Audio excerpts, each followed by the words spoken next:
Well, good afternoon, everybody, and thank you for being here today. We wanted to get together and just look back at the last year, but more importantly, talk about what's coming and a new vision for where this area can be. I'm Mark Nolte, and last year I had the honor of being asked to help with Project Better Together. That was an ad hoc effort that was started by the great leadership of Kate and Josh and Nancy and Kim, referred to as the Bigs by their team and their great teams. We wanted to make sure that there was a concerted effort to navigate the COVID-19 pandemic at the local level. When we look back at where we were in the winter and spring of 2020, which in some ways already seems like a decade ago, the main reality was uncertainty. The information about the virus and how to protect ourselves was changing by the day. It was impossible for businesses and schools to plan. It was all uncertainty, and uncertainty generates fear. And that's where we were when this all started. We were afraid. We were afraid for our own health. We were afraid for our families. We were afraid for our businesses, our organizations, our communities, the world. It was all fear. We didn't know what we were up against at the time. Was it being overblown, or were we not taking it seriously enough? Will it be gone by summer, or are we going to live with this forever? We didn't know. It was all fear, but we didn't let the fear win. We came together, we formed a steering committee of area leaders and asked them to meet once a week. We formed a coalition of local, state, and federal government officials, the hospital leadership, Johnson County Public Health, the university, Kirkwood, the school district, area nonprofits, and businesses. We challenged ourselves in the committee to think beyond old boundaries and rivalries that have kept us limited in the past. We challenged them to be open and honest. We started with the mindset question of what do the people of our communities need from us right now this week? Planning for anything beyond that seemed impossible. So we started meeting with that in mind. What can we do right now? Who can we be helping right now? So together we started doing the doable, finding ways to help in any way that we could and whomever we could. We knew that healthcare workers were feeling the strain, so we started there with ways to support them and local restaurants. We gathered and shared the best information that we could find through webinars, emails, press releases, just trying to keep everyone on the same page. At the same time, we knew that this was an opportunity to rethink the future. The goal was never to get back to normal, because we acknowledged that normal was not working for everyone in our community. Income inequality, affordable housing, food insecurity, and access to resources for self-sufficiency are not enjoyed by all members of the community. As great as things are here, we know they can be better. So we started to gather ideas on a new vision for the area, trying to listen to all voices. But just as we were trying to figure out how to navigate a pandemic, the murder of George Floyd tore into our collective consciousness, and we had to learn more about systemic racial injustice that affects so many parts of life for so many that some of us had not fully comprehended before. As Project Better Together, we strive to listen and learn to find ways to support the voices of our BIPOC peers and neighbors. Then we had a derecho, and then the COVID numbers spiked again. Masks became a political statement, all the while a contentious election was tearing neighbors apart, making neighbors think they were enemies with each other. There was a lot going on. We kept working, we kept meeting, we kept listening. We created programs to support BIPOC businesses, programs to reward people for shopping locally, more efforts to support healthcare workers, educators, and those who needed help the most. The downtown district became a package delivery provider. Learning nests were created. We sawed trees and cleaned up neighborhoods. We provided meals and handed out food boxes with Supervisor Porter. Quick note, make sure you go to her party tomorrow night, Juneteenth celebration down at Chauncey Swan Park, 7 o'clock, 5 o'clock. I'll be there at 4. We worked with the United Way to create pop-up resource centers. We did free COVID tests. We encouraged mask wearing and vaccines as a means to protect each other and get our economy reopened. We did a lot. We made mistakes, we learned, we continued to listen, and our steering committee continued to meet each week, and the trust grew. We were open and candid with each other about what was and what was not working. It wasn't always easy, but we kept going. We buried our fear and focused on what we could accomplish together. I'm honored to have been part of this effort, and I want to thank all those committee members who showed up and offered themselves and their resources every week. The University of Iowa for supporting the effort financially, Johnson County, our cities and financial institutions who funded the Holding Our Own campaign and the vaccination efforts, the UI Center for Advancement for providing the healthcare worker yard signs, and all the people who volunteered and shared their thoughts on what our collective vision could be. So now, as our county stands with the highest vaccination rate in the state, with prospects of a full Kinnick Stadium this fall, there are signs of renewal. But we know the work continues.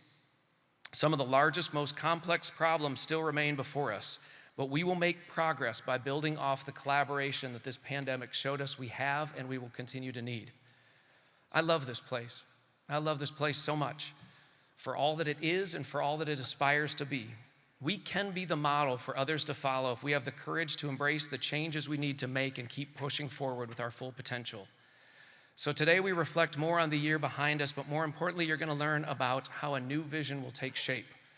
This community is so lucky to have the leadership and commitment of so many dedicated people, so many of you here today that volunteered your time and your leadership through a very trying time. I want to bring up one of the most dedicated people, someone who just celebrated his 20th anniversary at the helm of Think Iowa City. There are so many fantastic events and places like this very arena that literally would not be here without his leadership. So please join me in welcoming Mr. Josh Schamberger. I really appreciate all of you being here. I get fortunate enough to get asked to speak to a couple college classes each semester, and one of the things they ask me is what they believe my biggest positive trait is, and what's taught me the most over the last 20 years that I have been here in Iowa City, Corvo, and I say it's my unique ability to just surround myself with great people and people that are a lot better than me. And so that's how you pull it all off. And I've been fortunate enough to have that happen many times over the last couple decades. And it starts with people like Mark Nolte, who you just heard from, and who can speak far more eloquently than me, and will always be that way. But he's just been an absolutely terrific leader. We couldn't have had a better opportunity when we started to pull this together.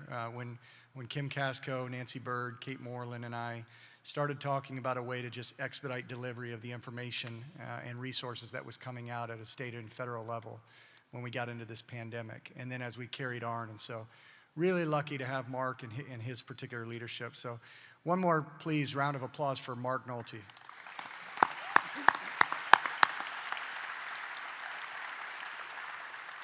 And I don't know where Herky went, but I'm glad Herky's in the house, because as Mark mentioned, I was fortunate enough to help work on this particular project, Xtream Arena, which is something I'm very proud of, to just be asked to help put it together. And I cannot wait for those first big concerts. You can just imagine when this place is totally full and there's 6,800 people in here, seating the floor, listening to a concert, or this fall, Brian McKenna's here. You should meet him on your way out with the Iowa Heartlanders. They have a major announcement tomorrow that's going to be pretty big deal. So learn more about the Iowa Heartlanders on your way out. They start their season October 22nd, and just a month or so before that, University of Iowa Volleyball will be back in here, and this time they'll be able to have fans. So it should be a pretty loud environment for the University of Iowa Volleyball team. My comments are going to be incredibly brief. That's pretty much the extent of them, because I know a lot of you came here to just learn and hear a few words from the people behind me, who are truly, in so many ways, the leaders of this community and have been for a long, long time. They have really been part of every single Friday meeting with Project Better Together. They've been behind the scenes helping us, building relationships, opening doors, creating access, and I couldn't be more proud to have worked with them for as long as I have. So to kick things off, I've asked them all to share, what are the top 5 things you've learned this past year, and to treat the rest of the panel here like a dais, like it's a roast. So I'm looking forward, and nobody should take offense to some of their comments, because I've read a few of them and I think they're hilarious. And well, they've been here long enough that they can say whatever the heck they want. So we'll start with the great city manager for the city of Iowa City. That's Jeff Fruin.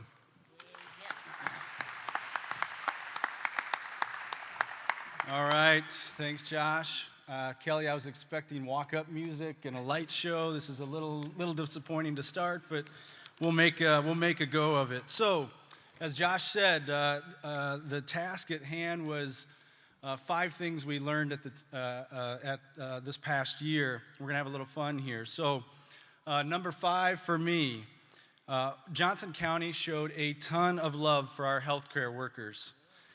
However, I learned that if you want to get under the skin of Ryan Heyer and the city of North Liberty, just go place some yard signs in the medians and the rights of ways. Thanking our healthcare heroes is great, just get those damn signs behind the sidewalks. We learned that the university's impact on Johnson County cannot be overstated, and we're lucky to have a ton of collaborative leadership at the University of Iowa.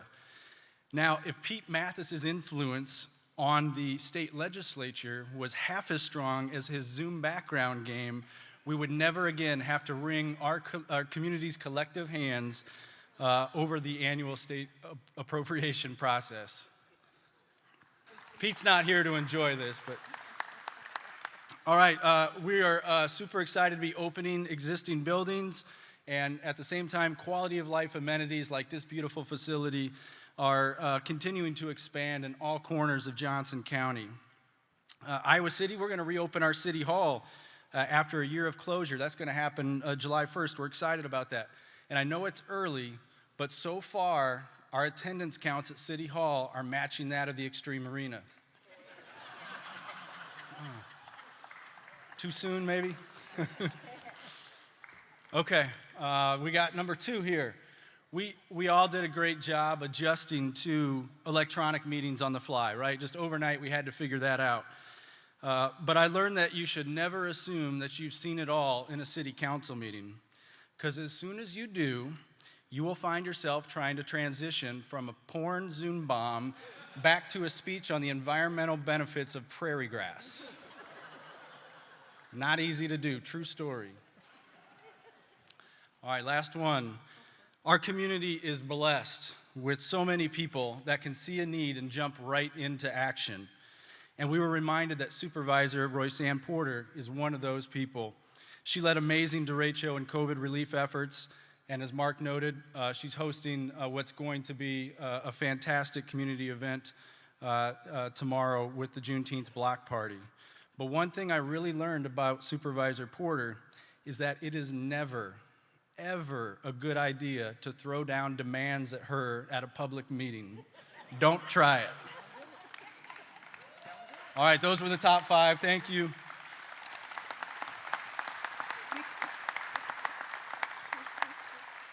So I just want to offer a few more things, and I appreciate the framers of this event allowing us an opportunity to laugh a little bit because it is therapeutic. But one of the other things I find therapeutic is just reflecting on all the reasons that we have to be optimistic here in Johnson County.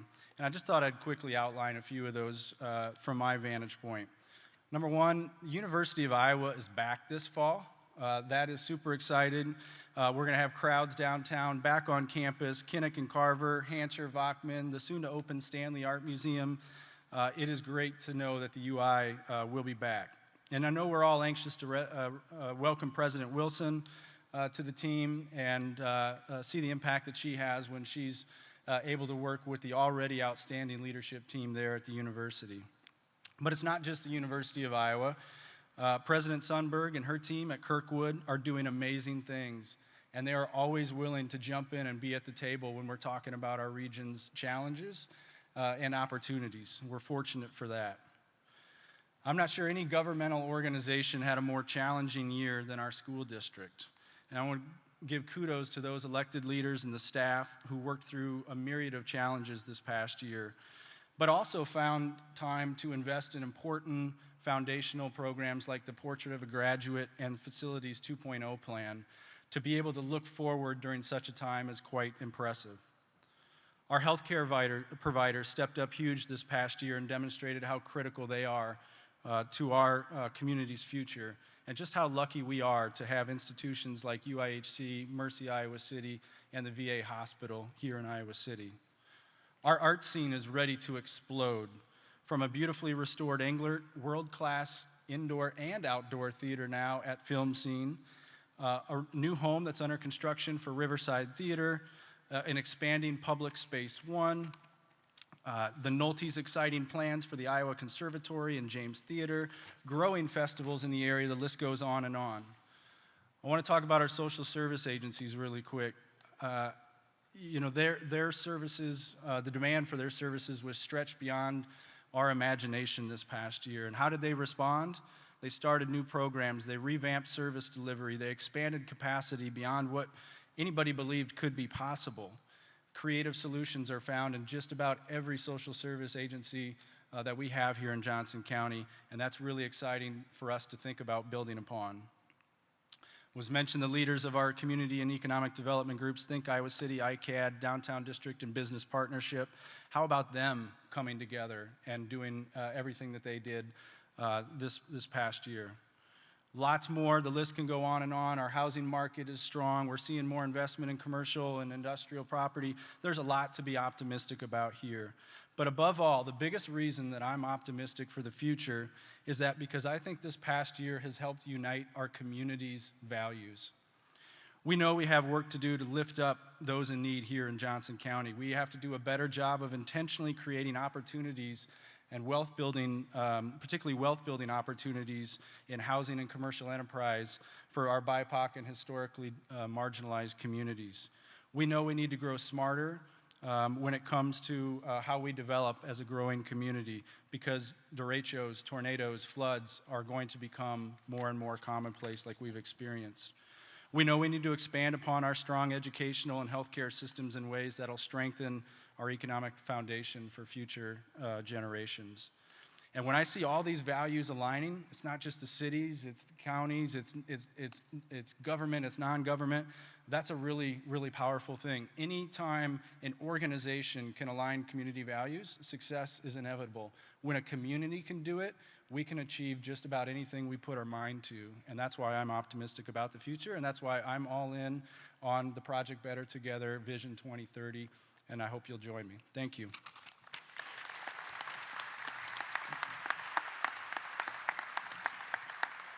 Thank you, Jeff. Next up is this longtime city administrator for the city of Coralville and the true mastermind behind this entire Iowa River Landing District that just finished with this building, Kelly Hayworth. Thank you, and thank you all for coming tonight to the Xtream Arena. We have now doubled our attendance, Jeff. The 5 things that we learned was, first, that it was important to open up city facilities to maintain a sense of normalcy for not only the public, but our staff as well. I just hope after such a long time being closed and participating in meetings via Zoom, Ryan and Jeff remember that pajama bottoms are not appropriate in the workplace. We had to be flexible and adapt on the fly, especially early on when information from the CDC was changing quickly, daily, and sometimes hourly, even more quickly than Mark Nolte was changing jobs.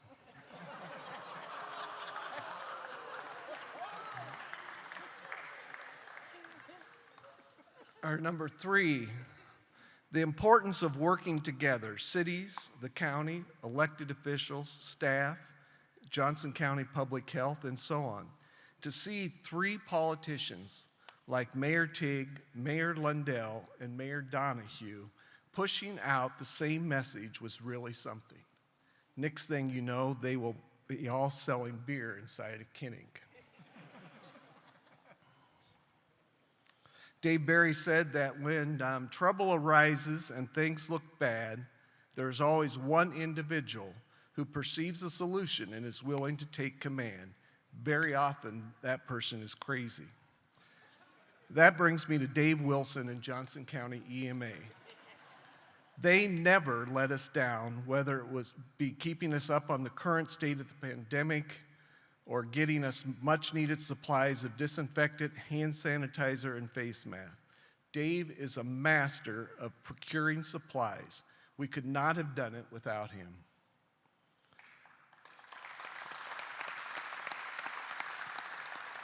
Finally, our last item was personally finding something to do while so many things were shut down was a challenge for all of us. However, good thing that came out of it was I was able to figure out how to binge watch TV.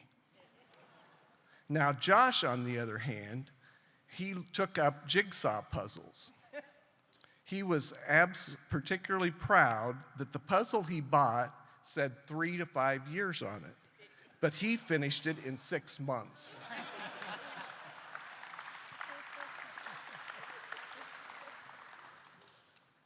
like Jeff, we're extremely optimistic and excited about the future year. You know, we had more things happen and more building continuing through the pandemic than we've seen in the last 5 years.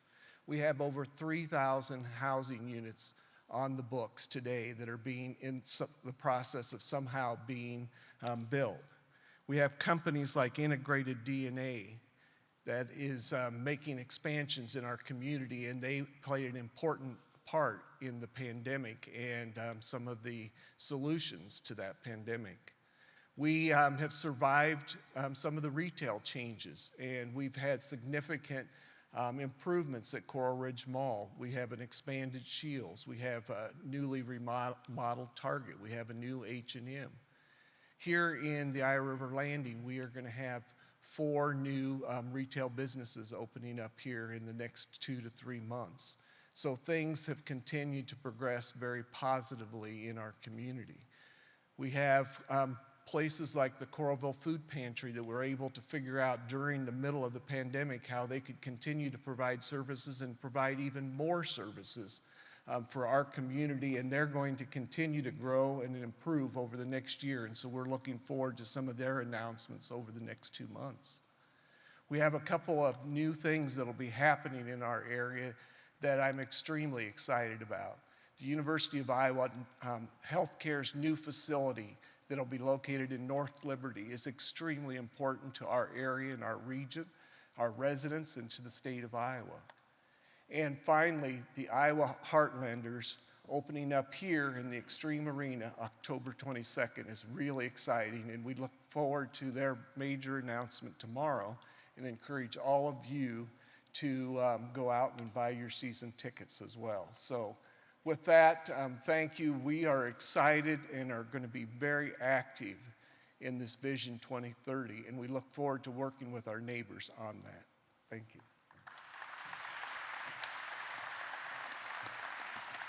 Thank you, Kelly. Ryan Heyer with the City of North Liberty. Well, good afternoon. A few years ago, when Tom Marcus was the city manager in Iowa City, Kelly and I would be invited to speak along with Tom at these events, and Kelly and I didn't have to prepare anything because Tom just went on and on and on.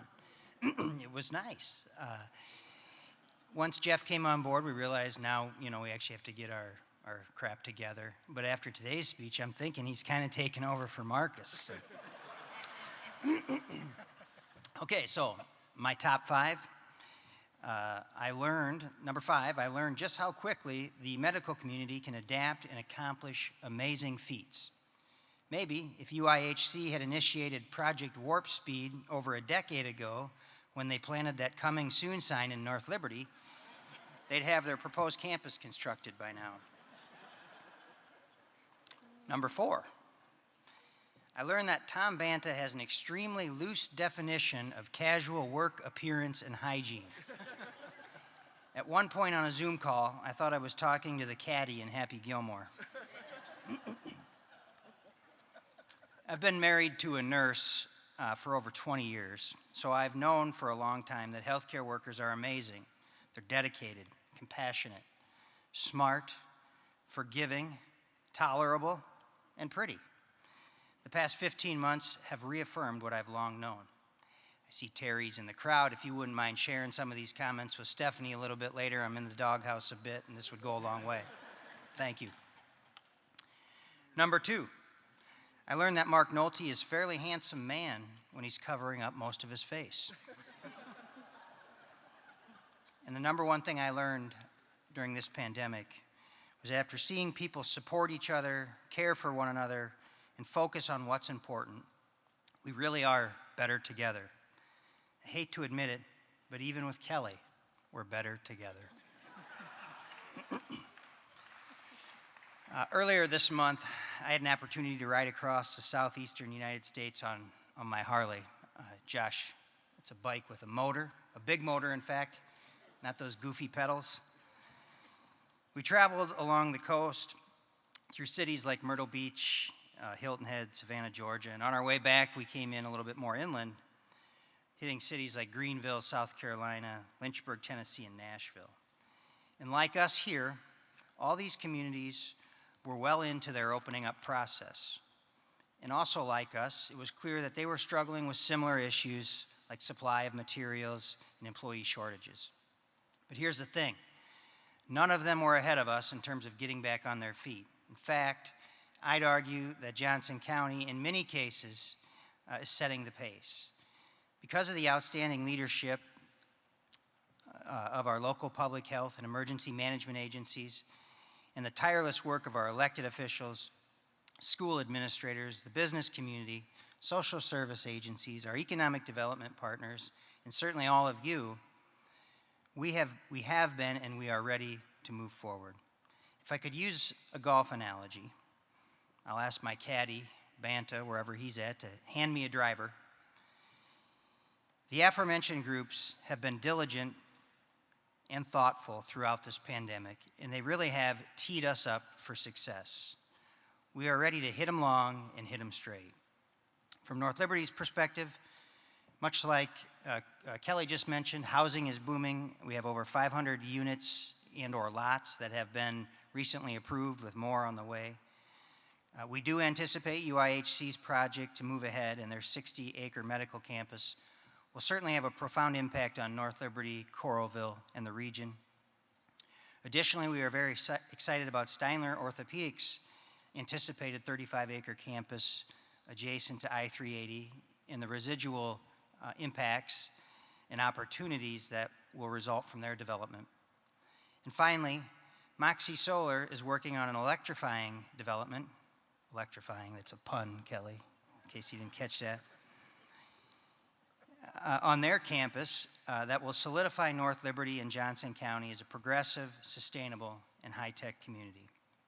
Bottom line, folks, the future is bright, and while we've taken a few punches along the way, our resiliency has won out. If you can take one thing away from today's event, besides the fact that motorcycles are better than bicycles, know that this Project Better Together team, especially our leaders, Kate, Josh, Kim, Nancy, and Mark, have us moving in the absolute right direction. I'm thrilled to be a part of and contribute to this incredible team. Thanks.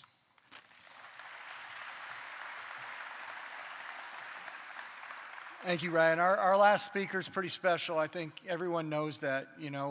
There's not many people in this world that can get by with one name, and everybody knows who they are. Oprah, Jordan, Tiger, Ronaldo, Royce-Ann. From now on, I'm just going to call her Royce-Ann. No offense to the Porter family, but Royce-Ann. They always say the best for last. New realities and resiliency. We found ourselves isolated from friends and loved ones and family. Many lost jobs, unemployment rate. Many were too afraid to go to work because of what was going on. As far as health, many families' health changed.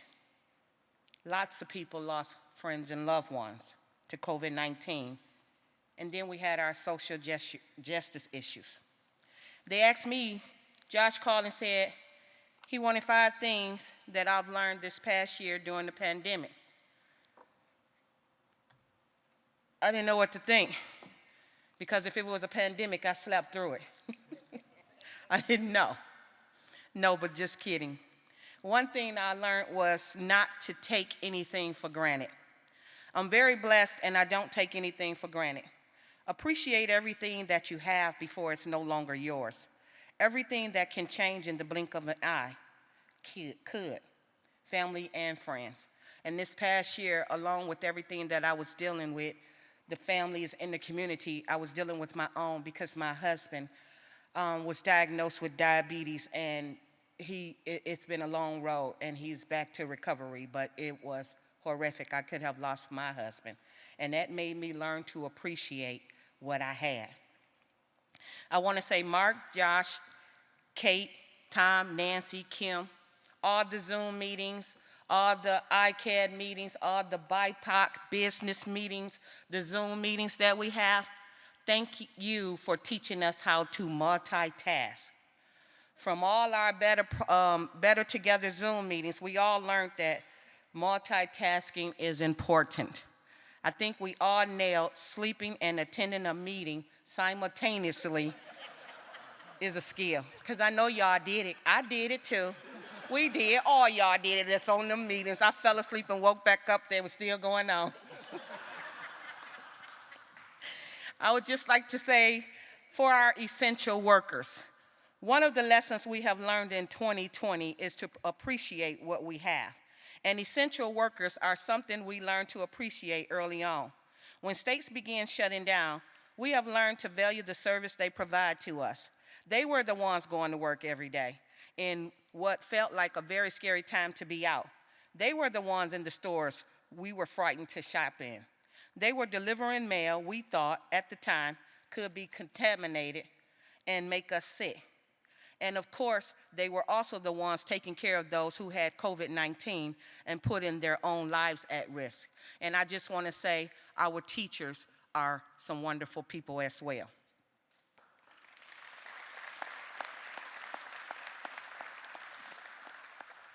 Everybody in Johnson County got a lot of money. Y'all all know about the American Rescue Plan Act. Johnson County got 29 million. 18. You got 18 million. 3.5. You got 3.5 million. 2.7. And we're going to put all that money together and we're going to make our essential workers appreciate it. We have to. Number 4 for me was to learn to love yourself. 2020 has taught us that the adversity we face and the resilience we respond with has the power to shape our lives. With each challenge, we are given the opportunity to persevere, learn, and grow into stronger, more compassionate, and more grateful human beings. We learned that we needed unity in the community. If nothing else, I think we all can walk away from 2020 with a deeper understanding of our own vulnerabilities. And one undeniable need is the one of community. It's the feeling that we're not the only ones struggling. It's the feeling that we don't have to walk through darkness or fear our own. It's knowing that when something happens, good or bad, we have someone to share that with. We all need community. We need it yesterday, today, and tomorrow. Above all, I will move into 2021 knowing that I am better than I was this time last year, because when I look back on 2020, I'm struck with deep gratitude. And I thank God for Project Better Together. The resources they pulled together to help out our community that was needed was so wonderful. They, to me, reminded me of God. They made a way out of no way. Moving forward, we have to keep this hope alive. A group of people of whom some had never ever met one another came together to help our community in need. We need to keep this magic going. As Mark stated, that Better Together kept working, kept meeting, kept listening, and used all resources necessary to make our community great. Continue to work and grow together. Alone, we can do so little. Together, we can do so much. My vision looking forward is to having more people who look like me be a voice as well on the Better Together project. And that's all I say. That's my vision for the 2030. We have so much. This Better Together project, we're not going nowhere. This is just the beginning of us. This is the beginning. This is the start, and we're gonna need all y'all to give us a few dollars. But we ain't going nowhere, and we can't do it without y'all. So to end this, I'm just gonna ask you to please join us tomorrow on the Chauncey Park. Across the street, we got the whole police station blocked off. It's a Juneteenth block party. It's gonna be hot tomorrow, so ladies, wear your booty shorts. I got a DJ out there.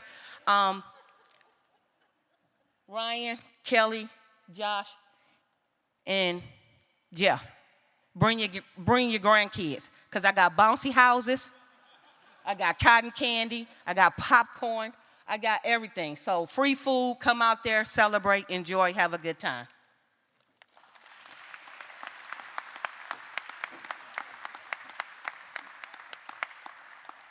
Royce-Ann, Jeff, Kelly, Ryan, thank you all for your continued leadership, and we look forward to the coming year and working with you that much closer. It's now my pleasure to turn your attention to the screen where we have a short video, and that'll be followed by Kim Casco, President of the Iowa City Area Business Partnership, and Nancy Bird, President of Downtown District, who will come up with some remarks. So please look at the screen.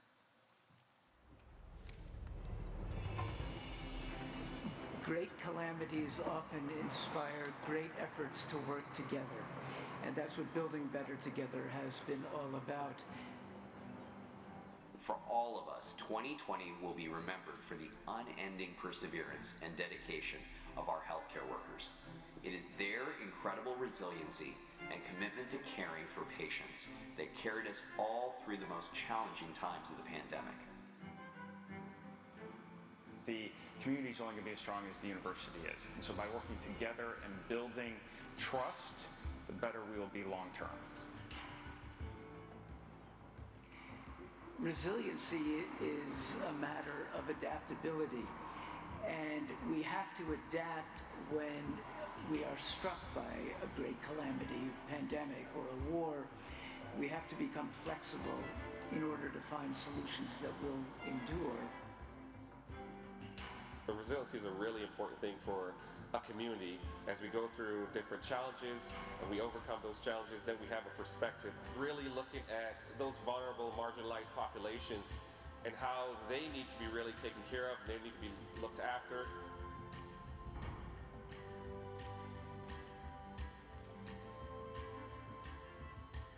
Our staff here at Shelter House not only dealt with the incredible challenges of dealing with this pandemic in their own lives, they continued to show up for the clients and those that needed the most help among us. And I saw that across the community.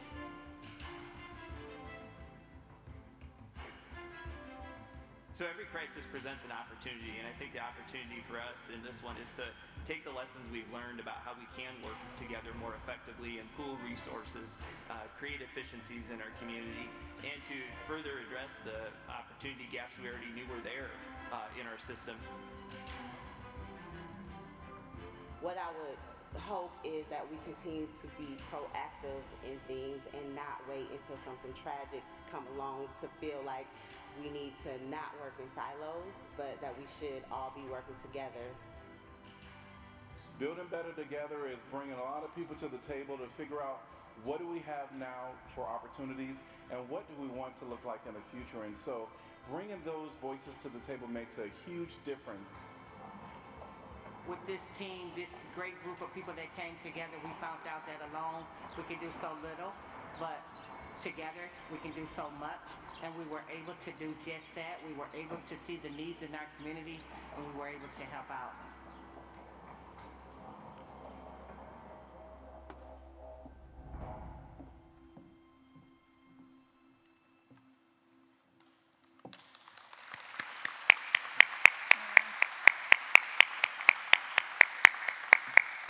Oh, that video gives me goosebumps. Hi, everyone.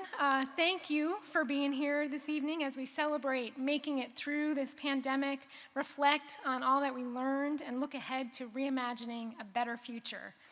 We want to take a moment to acknowledge the enormity of this health crisis and thank a handful of key people who led us through a really dark period. Johnson County was the first county in Iowa to have COVID-19 cases. The virus went on to infect over 15,000 people and claimed 85 lives in our community. Let's now take a moment of silence for those that were taken from us too soon.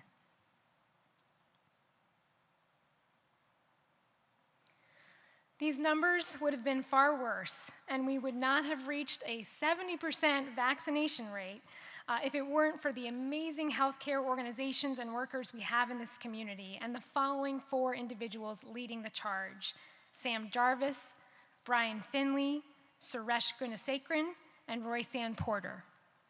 Let's start with Sam Jarvis. Sam is the Community Health Manager at Johnson County Public Health. He's been with the department for 2 years now with 9 years of experience in local government public health. Now, some may say that Sam has been waiting all of his young life to manage a public health disaster like this, but I don't think any of us, even the ones trained in this, were prepared for the sheer depth and breadth and length of the COVID-19 pandemic. Sam went above and beyond in his role of a lifetime to make sure our community always had the latest information on COVID-19, manage disease investigation and contact tracing, partner with our various healthcare organizations and long-term care facilities on COVID-19 testing, vaccine distribution, and the list goes on, and coordinating a broad outreach effort to reach all corners of our community. Sam was steadfast, he was engaged, he was accessible at a time when he could have been so heads down in the work because of the sheer volume and pace of it. But no, he was on our webinars, at our PBT steering committee meetings, talking with various groups and businesses to give updates and provide guidance.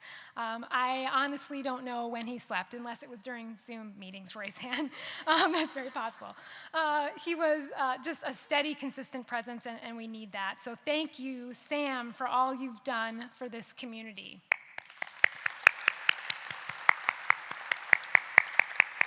I'm looking at the camera here because we're recording it, and Sam is unfortunately not able to join us tonight because he's like working. So he's got a Board of Health meeting, and we couldn't get him out of it.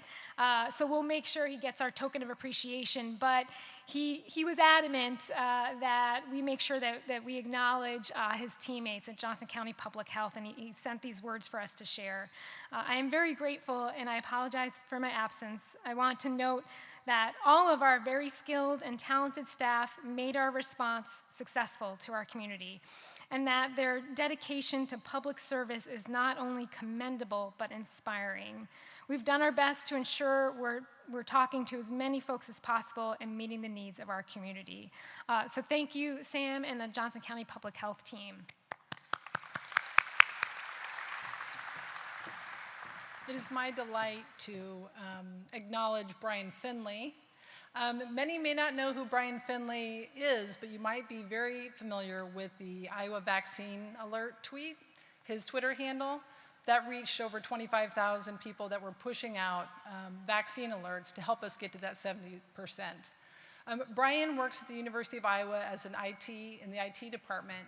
And you know, he's been around town, and I think he's prepared a few programs to share kind of his pathway towards this. But one thing about Brian that I think is important to note is that it wasn't his job to do that. He has a skill set. He developed this application for his family, recognized the larger need of the community, and quite frankly, the state, to make sure and help use his skills to push out information about getting vaccinated to the larger community. And it worked really, really well.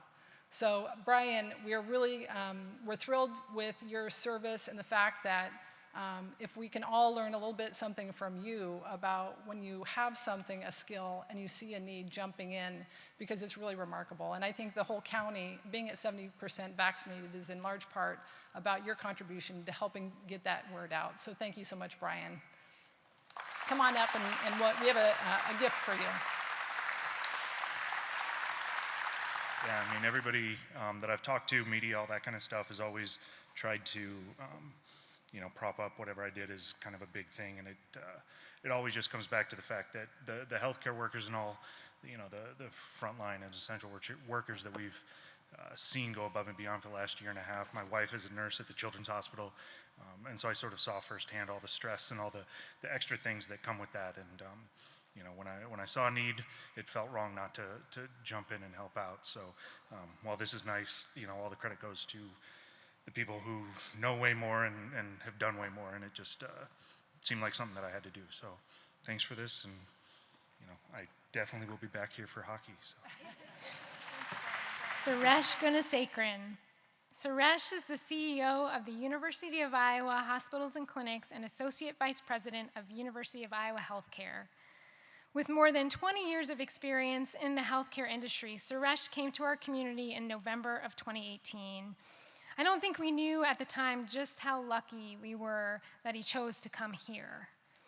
On top of having to make unimaginably difficult decisions to keep his patients, his staff, his operations safe and afloat, he, like Sam, was very engaged in our Project Better Together effort, attending meetings regularly to give us updates, and every so often calling on us to step up the community support.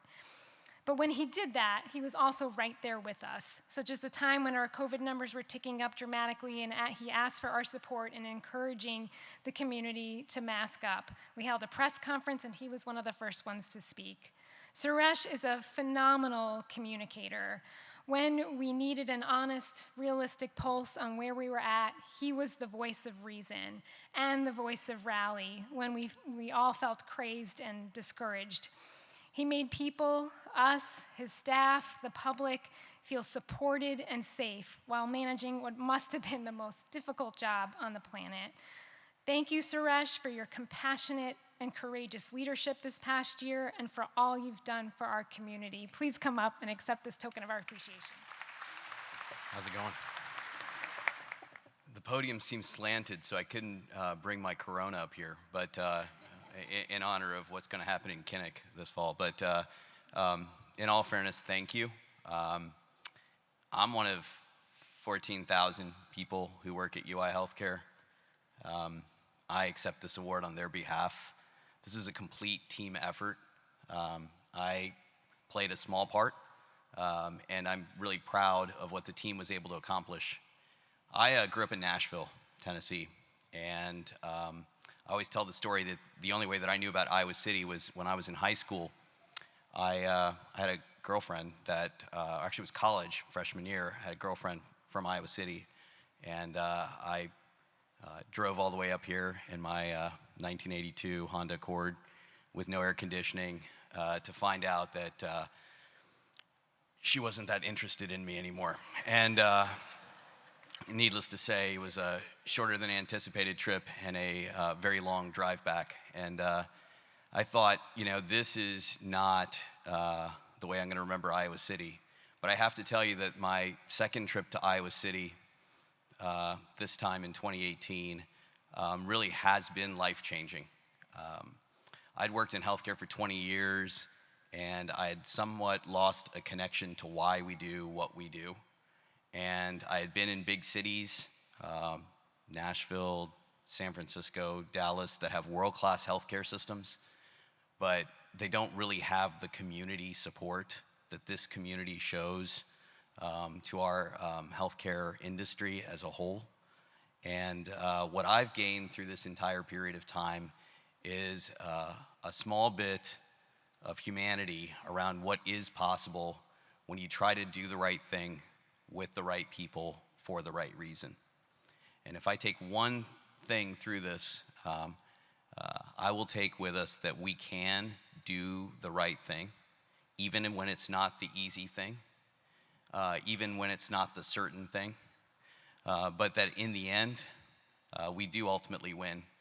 I have to tell you, throughout this entire journey, whether it was, I remember I was at St. Birch when our chief medical officer called in January about one of our nurses returning from China.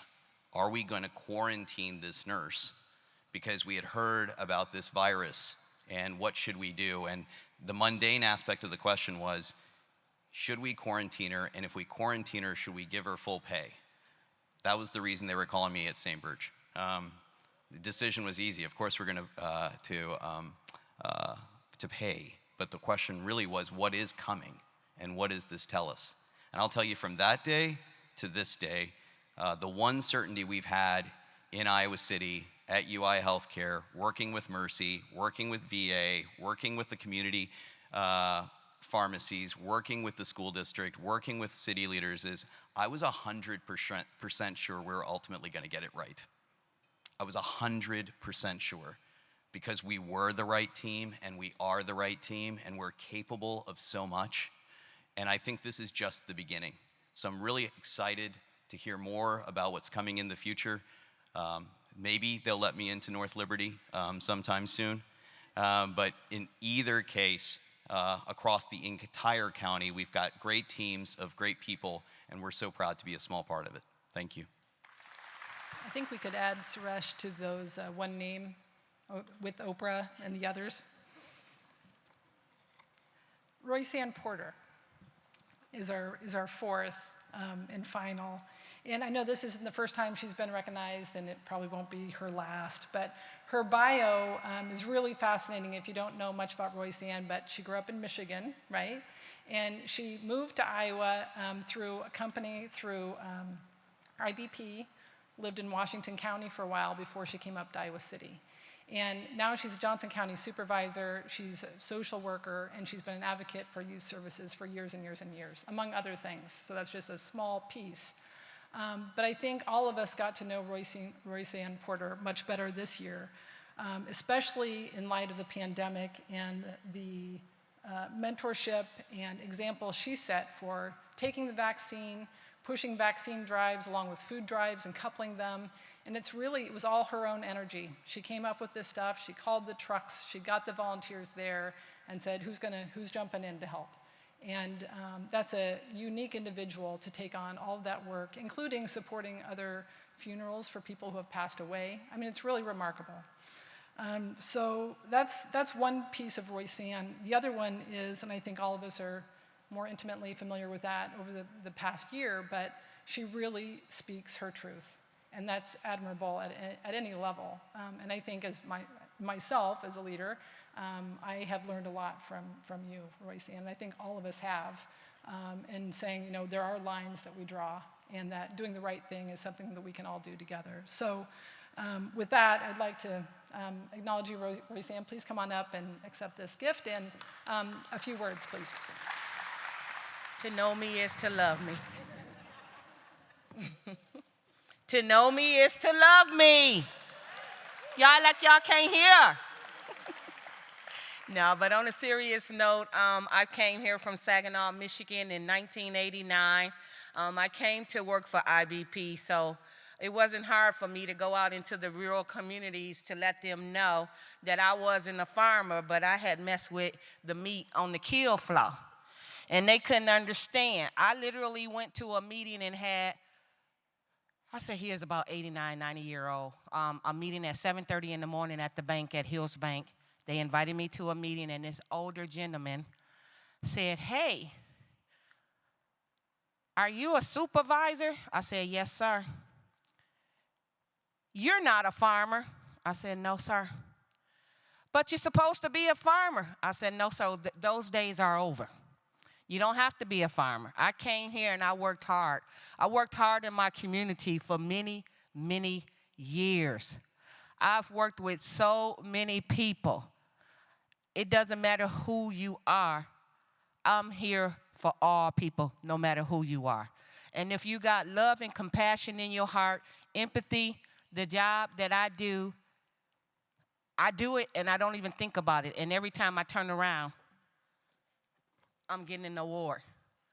It was March 8th, 2020. I was in Des Moines, where Pat Hyden, the chair of Johnson County, had nominated me for an award. I was the elected official. I got the elected official award down in Des Moines. And driving back from Des Moines, my husband and my two daughters, I received a phone call that said Johnson County had received a first case of the COVID-19, and my heart broke. And I got scared because I didn't know what to do. Nobody knew what to do. But we all had to pull together. I called Rod Sullivan at home, and he confirmed, yes, we got our first case. And he explained that some people had went on a trip from Hills Bank, some of our seniors. And we all had to just throw the hat in. We didn't know what to do. As far as mitigation and all of our people at Johnson County, we had to sit down. We started having meetings trying to figure out what was our next step. Nobody knew. But together, we worked it out. Together, throughout this community, Better Together was formed. And we were able to help, and now we're here. So I just want to say to those of you who have not been a part, and not, like I said, if you have love, compassion, empathy, any of that, please join us, because that's what it takes and that's what's needed. Thank you. So please help me give a big round of applause for all of our healthcare workers and all those who worked this hard as all 4 individuals.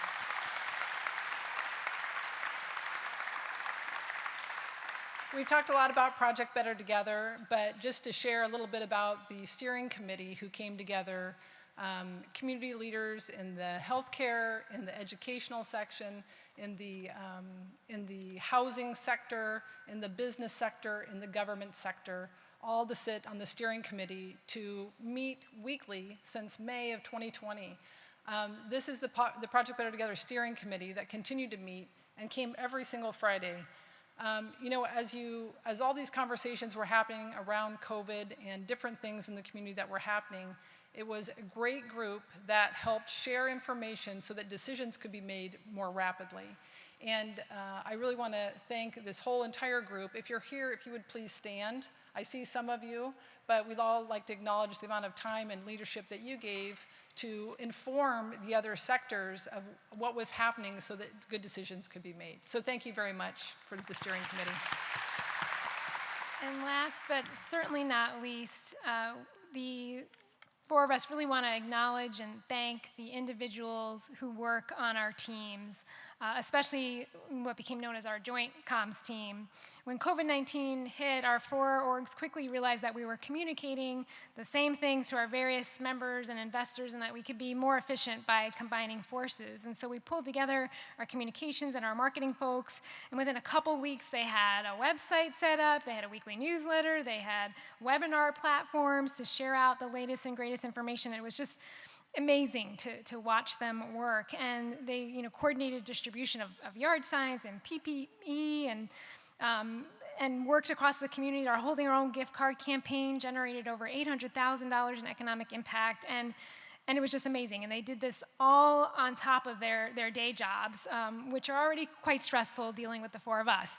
So we really want to acknowledge and thank all of our team members. We're really lucky to have the teams that we have. And so all of you, please, you're probably already all are standing. So please, all of you on all of our teams, please wave. And the rest of you, please give them a round of applause. Thank you.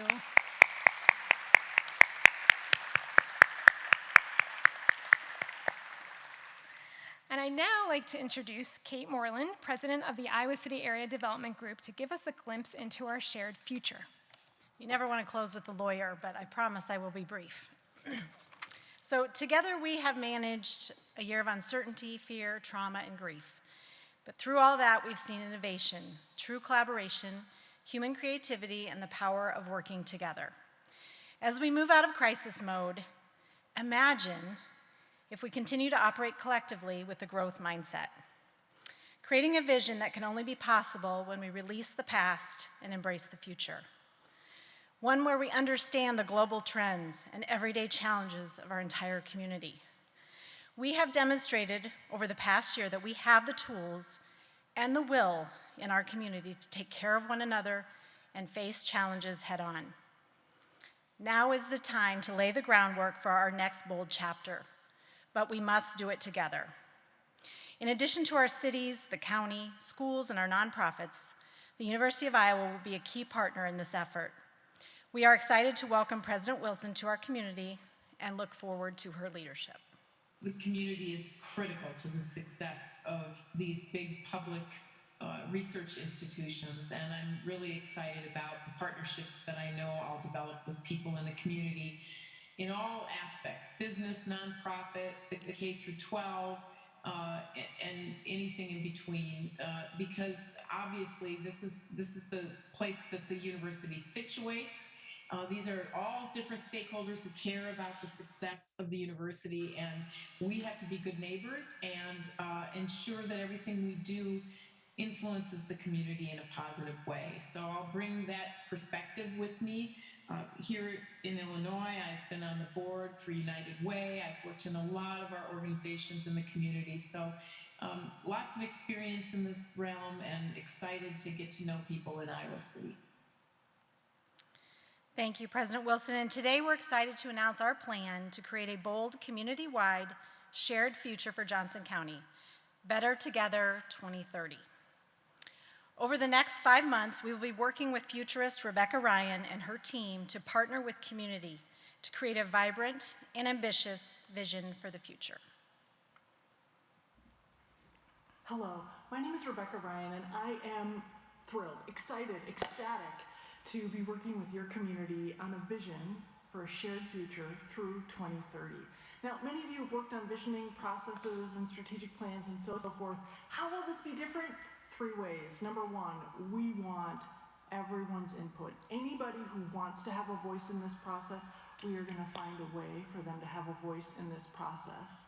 Secondly, this is going to be data-driven. This is not going to be based on the trend du jour or the thing that's top of mind. We are going to be looking at the real trends and forces that Iowa City and Johnson County can expect in the future. And that's for all of us, not just for one community, but for all of our communities. And the third thing is that this will have a bias towards the future. So we're looking at 2030, which is really, if you're doing the math, like 8.5 years from now. And we want to see, imagine, vision where we can be in 2030. How can we create a region that helps all of us prosper? I look forward to joining you in this work, and congratulations on Project Better Together. So today, we're going to take our first step forward. We would ask that you pull out your phone and text Better Together, one word, all lowercase, to 55444. We look forward to hearing what you envision for our community in the future. So please look for other ways to get involved in the weeks to come, and on behalf of Josh, Kim, Nancy, Mark, and our entire teams, we'd like to thank each and every one of you for your support of our community during the past year. The actions of everyday heroes got us through this challenging time, and it will be up to us to create the future we want to see for generations to come. And now it is my pleasure to send us off with the first live concert in the Xtream Arena and bring up our own Mark Nolte and City Park.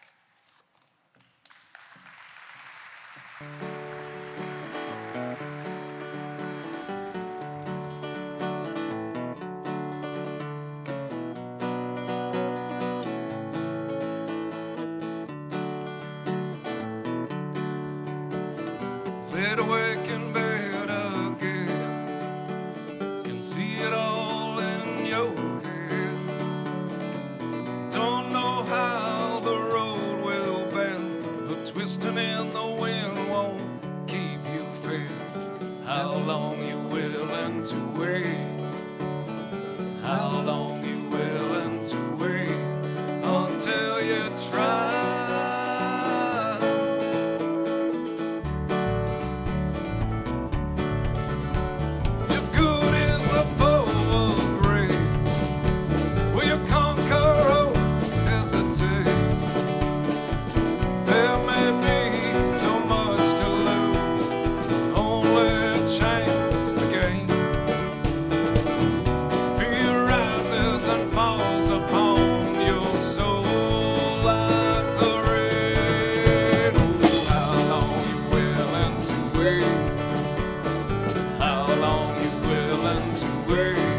Until